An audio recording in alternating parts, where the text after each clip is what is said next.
ምናልባት ፈቃደ እግዚአብሔር ከሆነ ይህንን ክፍት ቦታ ወደፊት ደረጃውን በጠበቀ ጥሩ ለአገልግሎት የሚመች አውደ ምሕረት ላይ መድረክ አድርጎ ለማሰራት ሂደቶቹን እንቀጥላለን። በጸሎታችሁ አስቡን። እግዚአብሔር መጨረሻውን ያሳምር።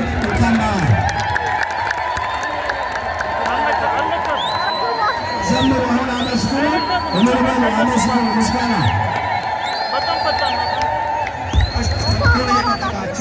ሁላችሁም አገር